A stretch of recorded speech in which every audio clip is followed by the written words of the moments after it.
Hello everyone. आज की इस वीडियो में हम बात करेंगे एक्सरसाइज 1.3 जो हमारा अध्याय एक मतलब वास्तविक संख्या का एक्सरसाइज प्रश्नावली 1.3 है। ठीक है, देखिए इस प्रश्नावली में हम बात करेंगे। क्वेश्चन हमारा है, सिद्ध कीजिए कि √5 एक अपरिमेय संख्या है। मतलब क्या सिद्ध करना है हमको, रूट जो 5 है क्या ये अपरिमेय संख्या है। तो पहले आपको ये जानना जरूरी है कि अपरिमेय संख्या होती क्या है। इसके पहले मैंने वीडियो बनाया है, उसमें पूरा डिटेल में बताया है। वास्तविक संख्या का इंट्रोडक्शन दिया है मैंने, बेसिक उसमें इंट्रोडक्शन दिया है कि अपरिमेय संख्या क्या होती है, परिमेय संख्या क्या होती है, यूक्लिड विभाजन और प्राकृतिक संख्या, पूर्ण संख्या, ये सब जो संख्या है उनके बारे में मैंने वीडियो बनाया है। ठीक है, तो आप जा करके वहां से देख सकते हैं, और मैं इस वीडियो के डिस्क्रिप्शन में उसका लिंक दे दूंगा, आप वहां से भी जाकर देख सकते हैं। यहाँ पर समझ लीजिए कि अपरिमेय संख्या किसे कहते हैं। वैसी संख्या जो p/q के रूप में ना लिखा जा सके, यानी कि आप इसको भिन्न के रूप में नहीं लिखा जा सकता है। ठीक है, कहने का मतलब यह है कि वैसी संख्या जिसको अंश बाई हर के रूप में नहीं लिखा जा सकता है, उसको क्या कहते हैं, अपरिमेय संख्या कहते हैं। ठीक है, अब देखिए क्वेश्चन हमारा है कि सिद्ध कीजिए कि √5 एक अपरिमेय संख्या है। सिद्ध करना है √5 एक क्या है, परिमेय संख्या है। ठीक है, तो चलिए इसको क्या करते हैं, सिद्ध करते हैं कि जो √5 है एक परिमेय संख्या है या नहीं है। तो इसमें लिखेंगे पहले विरोधाभास विधि द्वारा, विरोधाभास विधि द्वारा। ठीक है, क्या लिखेंगे, विरोधाभास विधि द्वारा हम मान करके इसको करेंगे। तो क्या मानेंगे, माना, इधर साइड में देखिए लिखेंगे, माना √5 एक परिमेय संख्या है। क्या है, जो √5 है इसको विरोधाभास विधि द्वारा क्या मान लिया हम कि एक क्या है, ये परिमेय संख्या है। इसलिए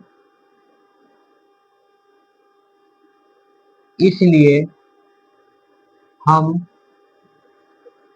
दो क्या, इसलिए हम दो सहअभाज्य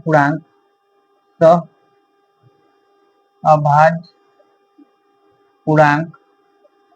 अब देखिए जाहिर सी बात है, जब परिमेय संख्या है तो उसको क्या लिखेंगे, p/q के रूप में लिख सकते हैं। इसमें क्या लेना पड़ेगा हमको, दो सहअभाज्य पूर्णांक लेना पड़ेगा। तो सहअभाज्य पूर्णांक आप कुछ भी ले सकते हैं, a b भी लीजिए या pq ले सकते हैं। तो हम यहाँ पर pq लेंगे, तो सहअभाज्य पूर्णांक p और q। ठीक है, अब देखिए क्या करेंगे, अब यहाँ पर q क्या है, जहां q नॉट इक्वल टू 0। ठीक है, क्या है, नॉट इक्वल टू 0 से ज्ञात कर सकते हैं,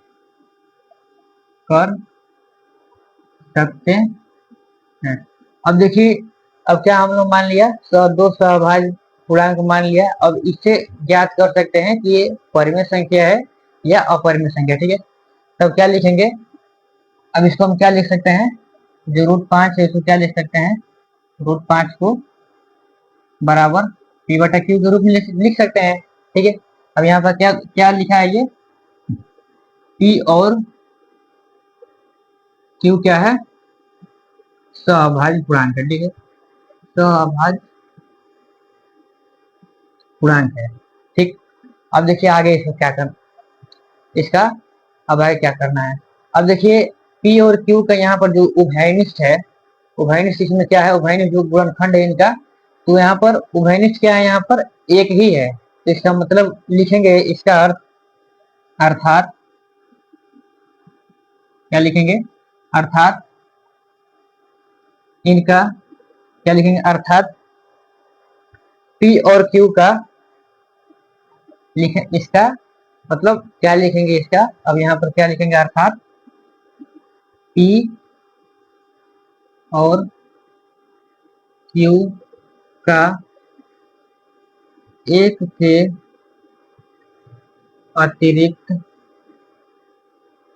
अतिरिक्त कोई भी कोई भी उभयनिष्ठ नहीं है, ठीक है, उभयनिष्ठ नहीं है। कहने का मतलब यह है कि जो P और Q है उनका क्या है, एक और स्वयं के अलावा कोई भी उभयनिष्ठ नहीं है। क्या है, कोई भी उभयनिष्ठ नहीं है। तो क्या लिखेंगे, तब तब हमारा क्या हो जाएगा, जब इसका कोई भी उभयनिष्ठ नहीं है, नहीं है, तब हमारा क्या हो जाएगा, हमारा √5 बराबर P बटा Q। तब इसको जब हम सॉल्व करेंगे, इसको सॉल्व करेंगे तो क्या लिख सकते हैं हम, √5 इधर Q बराबर Q। अब यहाँ पर क्या करेंगे, दोनों पक्षों का क्या करेंगे, स्क्वायर करेंगे। तो लिखेंगे इधर दोनों पक्षों का वर्ग करने पर। अब देखिए जब दोनों पक्षों का वर्ग करेंगे तो हमको क्या मिलेगा, यहाँ से 5 मिल जाएगा। जब रूट रूट का जब स्क्वायर होता है तो रूट हट जाता है, ठीक है, तो 5 हो जाएगा और Q का स्क्वायर हो जाएगा बराबर P का स्क्वायर, ठीक है। अब देखिए यहाँ पर अब इसका मतलब क्या हुआ, अब इसका अर्थ यह हुआ कि 5 जो है, जो P स्क्वायर है वो क्या है, 5 से विभाज्य, यानी कि इधर इसको जब इधर लेकर जाएंगे तो हमारा क्या हो जाएगा, क्यू स्क्वायर इक्वल टू क्या हो जाएगा, P स्क्वायर बटा 5, ठीक है। अब इसका मतलब ये है कि P के जो P स्क्वायर है उसके जगह पर कोई भी संख्या है जो 5 से कट जाएगी, कोई संख्या होगी वो क्या होगी, जो 5 से कट जाएगी, ठीक है। तो इसका अर्थ ये लिखेंगे, इसका अर्थ यह है कि यह है इसका अर्थ यह है कि क्या है, P स्क्वायर 5 से विभाज्य है। क्या है, P स्क्वायर जो है क्या है, 5 से विभाज्य है, ठीक है। तो क्या लिखेंगे, अतः प्रमेय के अनुसार, अतः प्रमेय के अनुसार P भी 5 से विभाज्य क्या होगा, विभाज्य होगा, ठीक है। यहाँ तक समझ में आ गया जी। अब देखिए जो हमारा ये है क्या है, पहला समीकरण है, समीकरण पहला हो गया यहाँ पर, और ये इसको समीकरण दूसरा मान लीजिए, ठीक है ना। ये क्या है, दूसरा समीकरण है और ये पहला समीकरण है। अब देखिए यहाँ पर क्या करना है, अब देखिए अब आगे अब मान कर करते हैं यहाँ पर, जैसे कि मान लीजिए, जैसे माना, अब देखिए यहाँ पर जो P स्क्वायर है, अब इसको मान करके बता रहे हैं, जैसे क्या है, P स्क्वायर बराबर क्या मान लिए, P बराबर क्या मान लिए, कुछ मान लीजिए यहाँ पर 5 R मान लीजिए, ठीक है, ब्रैकेट में, जहां R क्या है, जहां R एक सहभाज्य क्या है, ये एक पूर्णांक है, ठीक है। अब देखिए इसका क्या करना है, ये मान लिया, तब लिखेंगे समीकरण एक में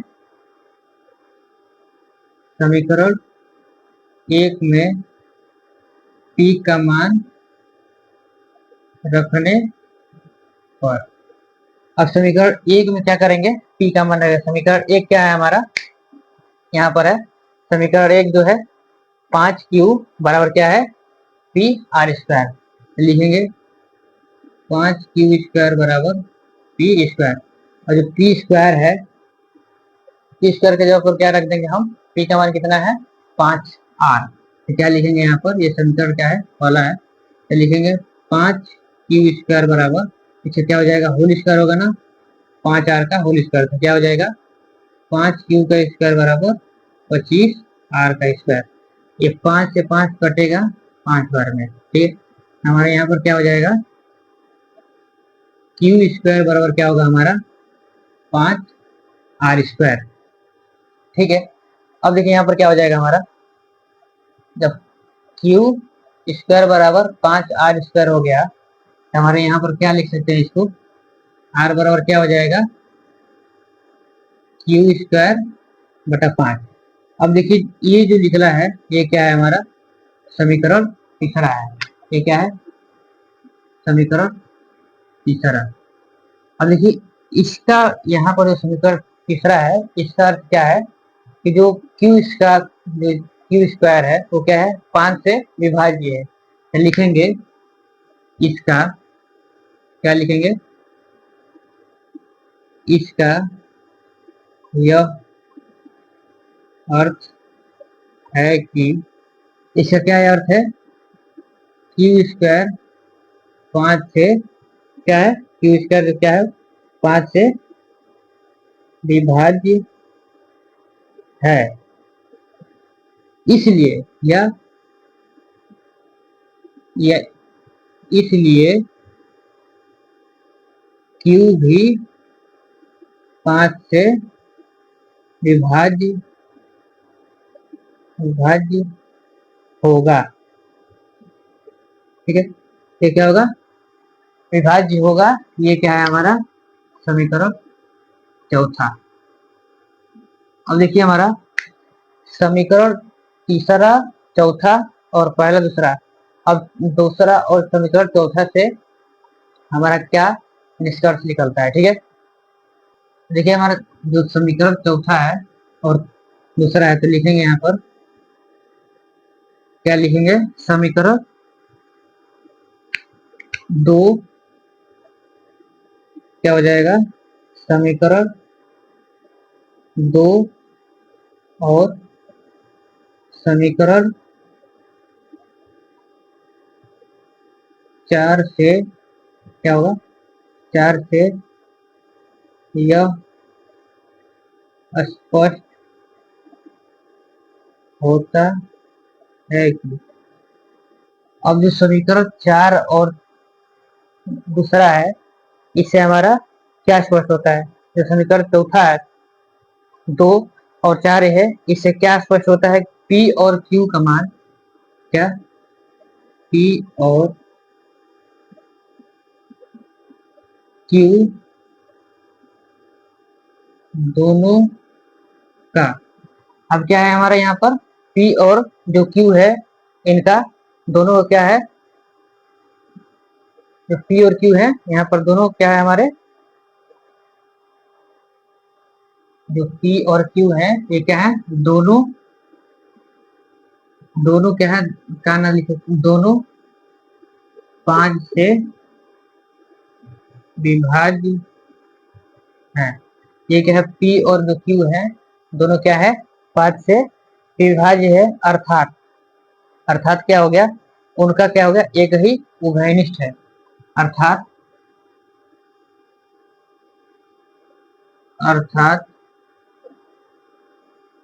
दोनों का एक ही उभयनिष्ठ गुणनफल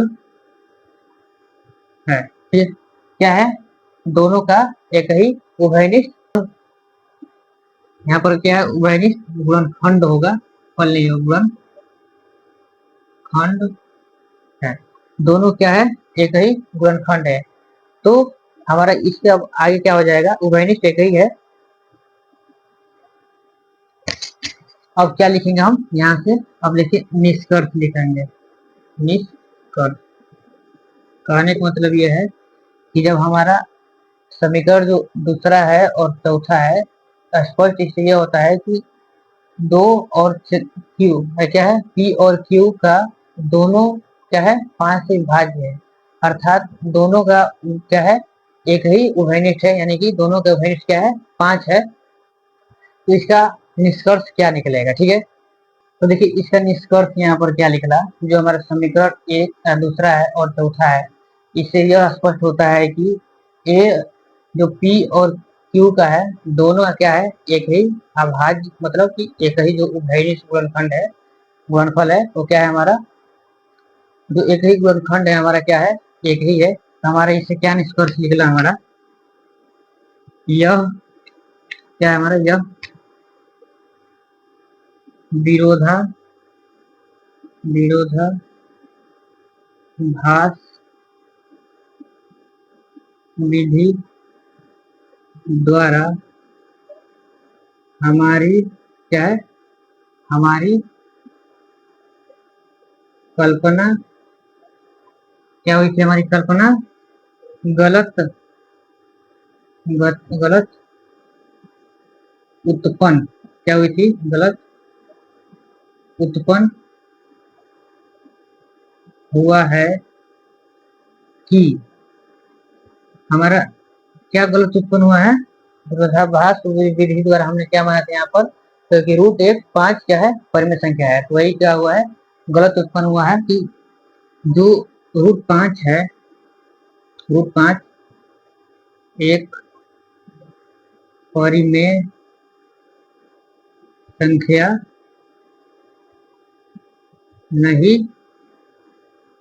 है। ठीक है, क्या है हमारी, ये परिमेय संख्या नहीं है, तो हमारा सिद्ध क्या हुआ, यह सिद्ध हुआ कि, यह सिद्ध हुआ कि रूट 5 एक अपरिमेय संख्या है। ठीक, कहने का मतलब यह है कि जो हमने कल्पना किया था कि रूट जो 5 है ये क्या एक अपरिमेय संख्या है, तो उसके जो विरोधाभास विधि था उसके द्वारा हमने कल्पना किया था, तो कल्पना क्या हो गई, वो गलत साबित हो गई कि जो रूट 5 है एक परिमेय संख्या नहीं है। तो रूट 5 क्या है, एक परिमेय संख्या है जिसको अंश भाई हर के रूप में नहीं लिखा जा सकता। ठीक है, तो एक बार पूरा क्वेश्चन का जो सोल्यूशन है आप वीडियो को रोक करके देख सकते हैं। तो चलिए अब अगले क्वेश्चन की तरफ बढ़ते हैं। ठीक है, अगला क्वेश्चन हमारा है दूसरा। चलिए उस क्वेश्चन में देखते हैं कि क्वेश्चन हमारी क्या है। ठीक है,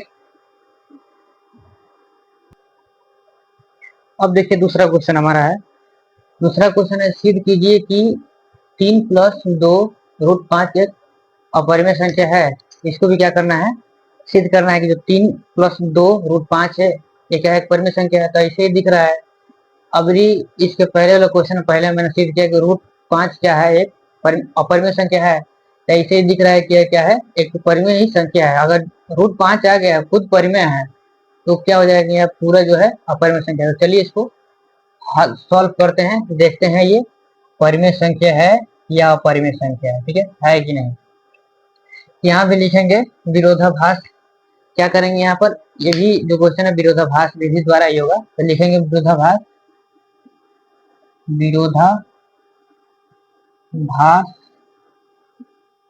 विधि द्वारा। ठीक है जी, क्या लिखेंगे, विरोधाभास विधि द्वारा या विधि से। अब देखिए विरोधाभास विधि द्वारा है तो क्या यहाँ पर करना है, इसके विपरीत मानेंगे। ठीक है, विपरीत यानी कि परिमेय है, अपरिमेय है तो क्या मानेंगे, इसको परिमेय संख्या मानेंगे। देखिए क्या होगा, माना माना इसके विपरीत क्या हो जाएगा, इसके विपरीत हमारा क्या होगा, 3+2 √5 एक परिमेय संख्या है। क्या है, एक परिमेय संख्या है। इसलिए क्या लिखेंगे, इसलिए इसलिए इसलिए क्या लिखेंगे, इसलिए जो 3 है, 3+2 √5 परिमेय संख्या को P/Q के रूप में लिखा जा सकता है। इसलिए P/Q के रूप में लिखा जा सकता है, जा सकता है। ठीक है जी, जब परिमेय संख्या है तो इसको क्या लिख सकते हैं, P/Q के रूप में लिख सकते हैं। अर्थात यहाँ पर क्या हो गया, जब इसको P/Q के रूप में लिख सकते हैं तो जहां जहां पी और, जहाँ पी और क्यू क्या है, सह अभाज्य, क्या है, सह अभाज्य पूर्णांक है। ठीक है, ये क्या है, पूर्णांक है, जहाँ q not equal to zero, यानी कि जो क्यू है जीरो के बराबर नहीं होता है, हो सकता है। क्या लिखेंगे अब? अब क्या लिख सकते, इसको हम क्या लिख सकते हैं, लिखेंगे यहाँ पर हम अब 3 + 2 √5 बराबर पी क्यू। जो क्यू है उधर जाएगा तो क्या हो जाएगा, माइनस हो जाएगा। 2 √5 बराबर पी माइनस का 3/क्यू। अब इसको क्या करेंगे, यहाँ पर सॉल्व करेंगे। ठीक है, क्या करेंगे यहाँ पर, अब सॉल्व करेंगे तो क्या हो जाएगा हमारा, तो सॉल्व करेंगे तो ये क्या हो जाएगा, 3क्यू हो जाएगा। तो 2 √5 बराबर पी माइनस 3क्यू अपान 3। ठीक है, अब देखिए यहाँ पर क्या होगा, जब यहाँ पर इधर दो क्या कर रहा है, गुणा कर रहा है, उधर जाएगा तो यहाँ पर क्यू है, इधर जब आएगा तो क्या करेगा, भाग करेगा, क्या हो जाएगा, √5 क्यू, √5 बराबर क्या हो जाएगा, पी माइनस 3क्यू बटा में 2क्यू। अब देखिए यहाँ पर क्या लिखेंगे, ये क्या हो गया हमारा, यहाँ तक हो गया। अब इसको क्या लिखेंगे, क्योंकि क्योंकि जो हमारा परिमेय संख्या है, यानी कि परिमेय संख्या क्या है हमारी, दाया पक्ष से लिखेंगे, क्योंकि दाया पक्ष हमारा क्या है, p माइनस 3क्यू बटा 2क्यू। लिखेंगे p माइनस 3क्यू बटा 2क्यू। क्या है ये, एक परिमेय संख्या है। ये क्या है, एक परिमेय संख्या है, लेकिन जो ये √5 है, अब हमारा जो √5 है ये क्या है, एक अपरिमेय संख्या, लेकिन जो एक √5 है ये क्या है, एक अपरिमेय संख्या है, लेकिन √5 एक अपरिमेय अपरिमेय संख्या है। अब देखिए यहाँ पर कहने का मतलब क्या हुआ, क्योंकि जो दायां पक्ष है, ये जो दायां पक्ष है हमारा, वो क्या है, एक परिमेय संख्या है, जो p बटा q के रूप में है, ये क्या है हमारी एक परिमेय संख्या है, लेकिन जो √5 है वो क्या है, एक अपरिमेय संख्या है। हमारा यहाँ से निष्कर्ष क्या निकला, निष्कर्ष जो हमारा, तो देखिए हमारे यहाँ से निष्कर्ष क्या निकलेगा, यहाँ से निष्कर्ष, अब यहाँ पर निष्कर्ष क्या निकलेगा, लिखेंगे क्योंकि परिमेय संख्या, ठीक है, ब्रैकेट में इसको कर दीजिएगा दाया पक्ष। ठीक है, क्या हो जाएगा यहाँ पर, ब्रैकेट में दाया पक्ष, हमारा दाया पक्ष क्या है, p माइनस 3क्यू बटा में q। ठीक है, अब यहाँ पर क्या हो जाएगा, दाया पक्ष नॉट इक्वल टू, क्या है, नॉट इक्वल टू अपरिमेय संख्या, अपरिमेय संख्या है, यानी कि बाया पक्ष, ठीक। कहने का मतलब ये है कि जो परिमेय संख्या होती है और अपरिमेय संख्या हमारी जो होती है, वो कभी भी हमारी क्या होती है, बराबर नहीं होती है। ठीक है, क्या होती है, बराबर नहीं होती है। तब क्या लिखेंगे, इसलिए क्या लिखेंगे, इसलिए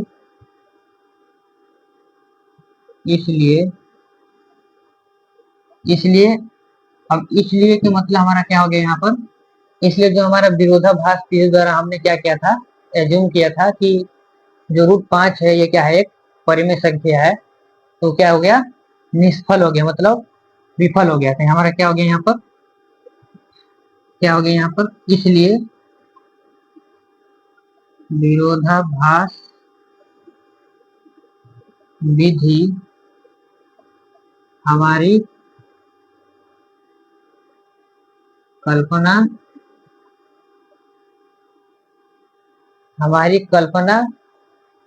हमारी गलत लिखी, हमारी गलत कल्पना उत्पन्न हुआ है कि 3+2√5 एक परिमेय संख्या नहीं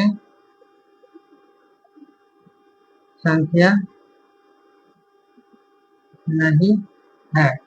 हमारा क्या हुआ, जो विरोधाभास हमने लगाया था विधि द्वारा, तो हमारा वो क्या हो गया, गलत साबित हो गया कि जो रूट 3+2√5 है ये क्या है, परिमेय संख्या नहीं है। अतः यह सिद्ध हुआ कि 3+2√5 एक क्या है, अपरिमेय संख्या है। ठीक है, ये क्या हमारी जो मैंने विरोधाभास विधि द्वारा कल्पना किया था वो क्या हो गई, गलत साबित हो गई कि जो 3+2√5 है ये एक परिमेय संख्या नहीं है, अपरिमेय संख्या है। इस सॉल्यूशन को भी आप वीडियो रोक करके इसका सॉल्यूशन देख सकते हैं अच्छे से। ठीक है, तो चलिए अब अगले क्वेश्चन की तरफ बढ़ते हैं, तीसरे क्वेश्चन की तरफ। तीसरा हमारा क्वेश्चन क्या है, अब देखिए हमारा तीसरा क्वेश्चन क्या है। तीसरा क्वेश्चन है, सिद्ध कीजिए कि निम्नलिखित संख्याएं अपरिमेय संख्या है। मैंने अभी पहले लिखा है 1/√2। अब जो √2 है वो क्या है, अपरिमेय संख्याएं हैं। तो चलिए इसको भी क्या करते हैं, सिद्ध करते हैं। देखते हैं क्या लिखेंगे, हल पहले लिख लेंगे। इसको भी क्या करेंगे, वैसे ही करेंगे जैसे पहला क्वेश्चन दूसरा क्वेश्चन किया है। ठीक है, सेम वैसे ही करेंगे। फिर यहाँ पर लिखेंगे विरोधाभास विधि से। ठीक है, विरोधाभास विधि से। अब विरोधाभास विधि से क्या करते हैं, विपरीत मानते हैं। जैसे कि अपरिमेय संख्या है तो क्या मानेंगे, उसका विपरीत परिमेय संख्या मान लेंगे। तो लिखेंगे माना इसके विपरीत, क्या मानेंगे, माना इसके विपरीत 1/√2 एक क्या है, परिमेय, क्या है, परिमेय संख्या है। जब ये क्या है, एक परिमेय संख्या है तो क्या लिखेंगे, इसलिए इसे 1/√2 बराबर P/Q के रूप में लिख सकते हैं। क्या कर सकते हैं, इसको P/Q के रूप में लिख सकते हैं, जहां P और Q क्या है, सहअभाज्य पूर्णांक है। ठीक है, पूर्णांक है, Q = ≠0। ठीक, अब देखिए जब क्या लिख दिया मैंने, P और जो Q क्या है, एक सहअभाज्य पूर्णांक है। यहाँ पर अब इसके आगे क्या होगा, अब देखिए इसको क्या लिख सकते हैं। ठीक है, क्या लिखेंगे यहाँ पर, 1/√2 बराबर P/Q। अब इसको देखिए, इसको सॉल्व करेंगे तो क्या करेंगे, इसको बदल देंगे। जैसे कि ऊपर का नीचे, नीचे का ऊपर कर देंगे तो हमारा क्या हो जाएगा, यहाँ पर √2 बराबर क्या हो जाएगा, Q/P। ठीक है, इतना समझ में आ गया। अब देखिए इसके आगे क्या होगा, अब इसके आगे हमारा क्या होगा, जब यहाँ पर लिख दिए √2 बराबर क्या हो जाएगा, P/Q। तब इसको हम क्या लिख सकते हैं, अब यहाँ पर हमारा निष्कर्ष क्या लिखेंगे यहाँ पर निष्कर्ष, निष्कर्ष हमारा यहाँ पर क्या निकला, जो P और Q क्या है, एक लिखेंगे, हमारा जो P और Q क्या है, एक पूर्णांक है, ठीक है। इसे क्या लिखेंगे, क्योंकि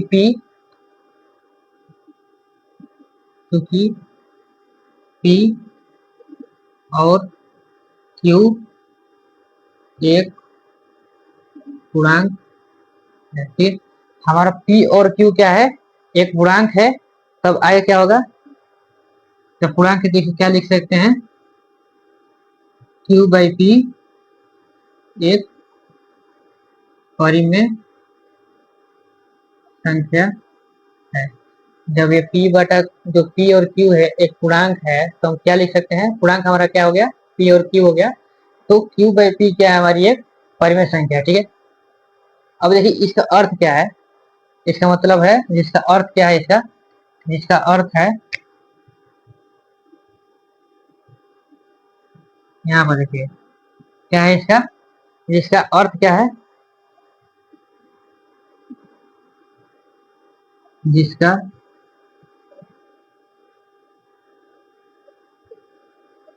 अर्थ है, कहने का मतलब यह है कि जब ये P जो है P बटा Q बटा P है, ये क्या है, जब ये परिमेय संख्या है तो ये भी क्या है, परिमेय संख्या होनी चाहिए ना, तो क्या लिखेंगे, यही इसका अर्थ, यह अर्थ है कि रूट P एक परिमेय संख्या है, परिमेय संख्या है।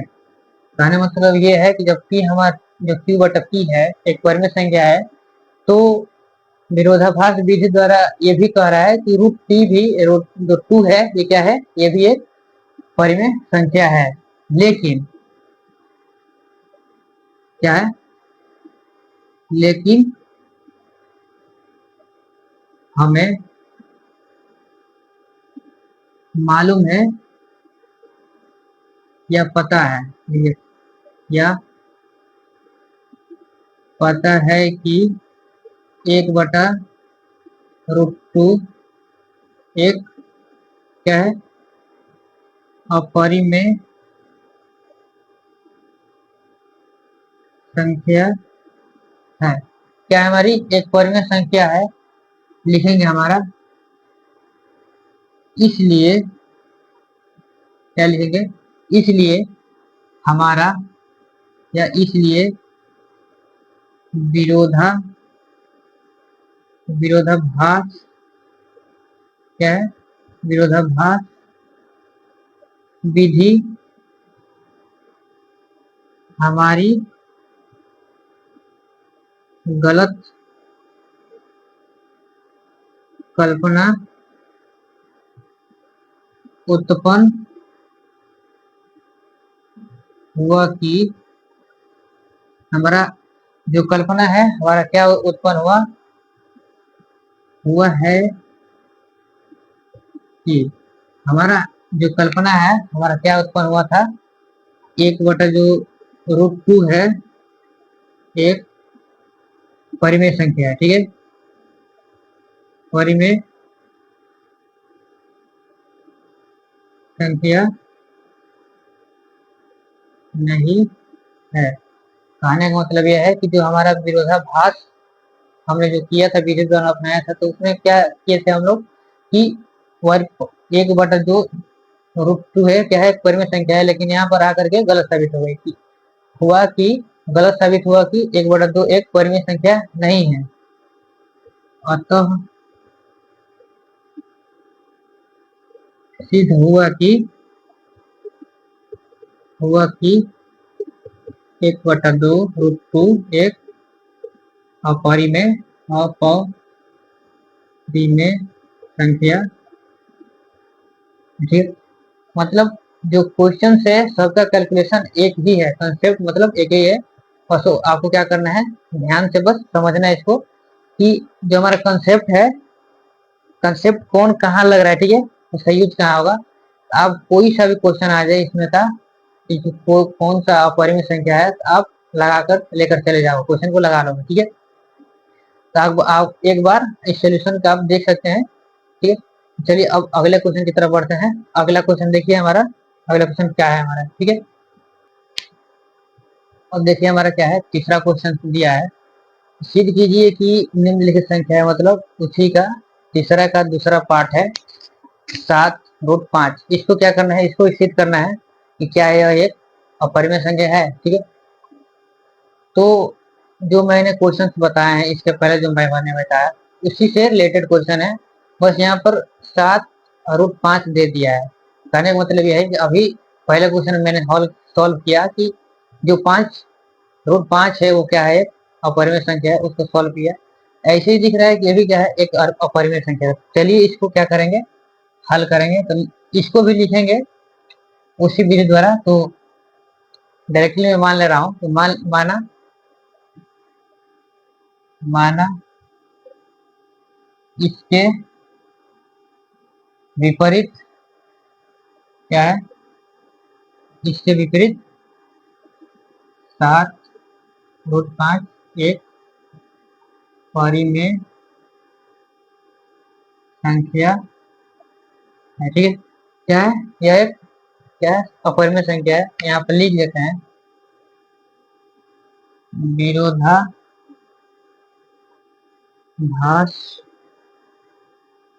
विधि द्वारा। ठीक, अब क्या मान लिए, इसको मान लिए परिमेय संख्या है, इसलिए क्या लिखेंगे, इसलिए क्या लिख सकते हैं इसको, 7√5 बराबर P बटा Q के रूप में लिखा जा सकता है। ठीक है, क्या किया जा सकता है, इसको P बटा Q के रूप में लिखा जा सकता है। यहाँ पर वही वही बात है, जो P बटा Q है वो क्या है, यहाँ पर P और Q क्या है, एक सभाज्य पूर्णांक है। ठीक है, जहाँ की नॉट इक्वल टू 0। तब लिखेंगे इसको, अब क्या लिखेंगे, अब इसको क्या लिख सकते हैं हम, जो 7 है इसको क्या लिख सकते हैं, 7√5। इसको हम क्या लिख सकते हैं, P बटा Q के रूप में लिख दिया। अभी देखिए इधर गुणा कर रहा है और इधर जब आएगा तो क्या करेगा, भाग करेगा। क्या करेगा, यहाँ पर √5 बराबर P बटा 7, P बटा 7Q। अब देखिए अब यहाँ पर जो 5 है वो क्या है, P बटा Q के रूप में है। इसका अर्थ क्या है, यहाँ पर इसका मतलब क्या है, देखिए अर्थात अर्थात P पी क्यू और 7 क्या है, 7 जो है क्या है, पूर्णांक है, पूर्णांक है हमारा क्या है, 7 और P Q क्या है, यह एक पूर्णांक है। इसलिए इसलिए अब क्या लिखेंगे, इसका मतलब है इसलिए इसलिए हमारा क्या है, यहाँ पर देखिए 7Q और P क्या है, हमारा यहाँ पूर्णांक है। इसलिए P बटा 7Q एक परिमेय संख्या क्या, हमारा 7Q और P क्या है, हमारे एक, ये जो P बटा Q के रूप में 7Q है क्या है, परिमेय संख्या है। कहने का मतलब ये क्या हो गया, यहाँ पर जब क्या है, हमारी 7P बटा Q है वो क्या है, परिमेय संख्या है। यानी कि जिसका अर्थ है, क्या इसका अर्थ है, जिसका अर्थ यह है कि √5 एक क्या है, परिमेय संख्या है। ये क्या है, यहाँ पर रूट जो 5 है साइड दाया पक्ष में वो क्या है, जो √5 बाया पक्ष में है वो क्या है, परिमेय संख्या है। लेकिन क्या हो जाएगा, लेकिन √5 एक अपरिमेय संख्या है। ठीक है, उसके बाद से इसलिए अब क्या लिखेंगे, इसलिए मतलब जो हमने विरोधाभास विधि से माना था कि 7√5 जो है ये क्या है, एक परिमेय संख्या है। तो उसमें से निकल के आ गया कि जो √5 है वो क्या है, एक अपरिमेय संख्या है। लिखेंगे इसलिए, इसलिए हमारा विरोधाभास विरोधाभास विधि कल्पना गलत उत्पन्न हुआ क्या है, हुआ है कि क्या हमारा कल्पना जो हमने क्या कल्पना किया था, और 7√5 क्या है, परिमेय संख्या। तो उसी को लिखेंगे कि 7√5 एक परिमेय क्या है, परिमेय संख्या नहीं है, परिमेय संख्या नहीं है। अर्थात यह अतः लिखे, अतः यह सिद्ध हुआ कि हमारा क्या सिद्ध हुआ, जो 7√5 है, जो 7√5 है, 7√5 एक क्या है, अपरिमेय संख्या है। कहने का मतलब यह है कि इसका अर्थ यह है कि जो हमने विरोधाभास विधि से क्या किया था, कल्पना किया था कि 7√5 है वो क्या है, हमारी एक परिमेय संख्या है। ठीक है, लेकिन जो हमारा कल्पना किया हुआ विरोधाभास विधि वो क्या हो गया, विफल हो गया। जो कल्पना किए थे कि 7√5 एक परिमेय संख्या है, लेकिन वो परिमेय संख्या नहीं है, वो क्या है, अपरिमेय संख्या है। ठीक है, अब देखिए अगला क्वेश्चन है इसका, वो क्वेश्चन तीसरा है 6 + √2। चलिए उस क्वेश्चन को देखते हैं, उसको सॉल्व कैसे करते हैं। ठीक है,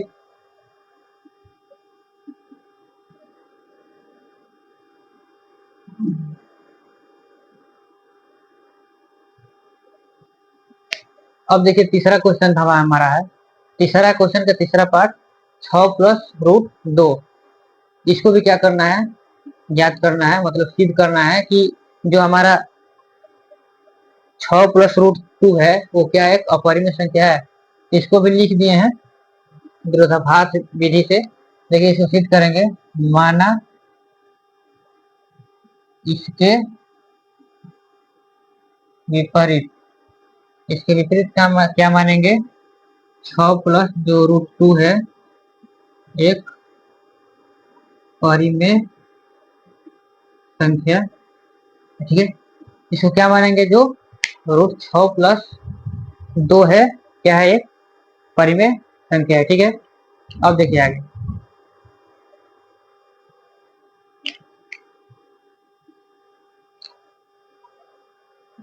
इसको क्या मान लिया, रूट जो 6 + 2 है क्या है, एक परिमेय संख्या है। ठीक, तब देखिए आगे क्या लिखेंगे, इसलिए जब इसको मान लिया कि 6 + 2 जो है क्या है, परिमेय संख्या है, तो क्या लिखेंगे, परिमेय परिमेय संख्या है। इसलिए 6 + √2 बराबर p/2 के रूप में लिख सकते हैं। ठीक, अब क्या कर सकते हैं, इस रूप में इसको क्या है, लिख सकते हैं। ठीक है, अब लिखेंगे, अब जहाँ p/q क्या है, एक परिमेय संख्या है, और p और क्या है, एक पूर्णांक है, सहभाज्य पूर्णांक, जहाँ q नॉट इक्वल टू 0। अब क्या लिखेंगे, 6 + √2 बराबर p/q। अब इसको क्या करेंगे, सॉल्व करेंगे, तो जब 6 उधर जाएगा तो क्या हो जाएगा, -6, √2 p - 6/q। जब इसको सॉल्व करेंगे तो हमारा क्या हो जाएगा, √2 2 बराबर P माइनस 6 Q बराबर बटा में Q। अब देखिए यहाँ पर जो इसका अर्थ है, इसका क्या अर्थ है, ये कहने का मतलब यह है क्योंकि परिमेय संख्या बोले तो दायां पक्ष यानी कि P minus 6Q by Q क्या है, जो हमारा दायां पक्ष है, क्योंकि परिमेय संख्या इसको ना लिखे, यहाँ पर लिखे दायां पक्ष, क्या लिखेंगे, दायां पक्ष क्या है, P minus Q, P minus 6Q बटा Q एक क्या है, परिमेय संख्या है, लेकिन जो √2 है ये क्या है, हमारी परिमेय संख्या नहीं है। क्या है, लेकिन √2 एक अपरिमेय संख्या। कहने का मतलब यह है कि जो हमने ये दायां पक्ष आया है वो क्या है, दायां पक्ष जो है वो क्या है, परिमेय संख्या तो है, लेकिन जो बायां पक्ष है वो क्या है, परिमेय संख्या नहीं है। देखिए इसको क्या लिखेंगे, इतना समझ में आ गया, तो लिखेंगे अर्थात क्या लिखेंगे, अर्थात दायां पक्ष यानी कि दायां पक्ष मतलब क्या हो जाएगा हमारा, परिमेय संख्या, ठीक है, परिमेय संख्या नॉट इक्वल टू बायां पक्ष। अब बायां पक्ष हमारा क्या है, अपरिमेय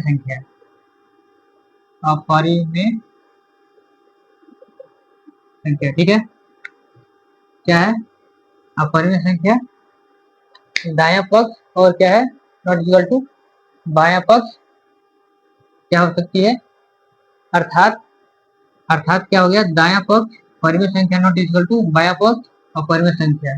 मतलब इसका अर्थ क्या है, इसका अर्थ यह है कि इसका जो अर्थ क्या है, यह है कि हमारी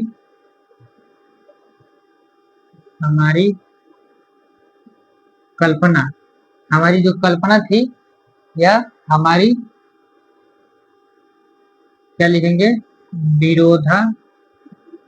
विरोधाभास विधि, हमारी विरोधाभास विधि कल्पना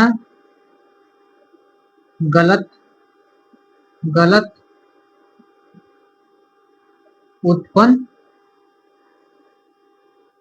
हुआ था, या हुआ है कि 6 प्लस √2 क्या है, जो 6 प्लस √2 है वो क्या है, एक अपरिमेय संख्या नहीं है, एक क्या है, परिमेय संख्या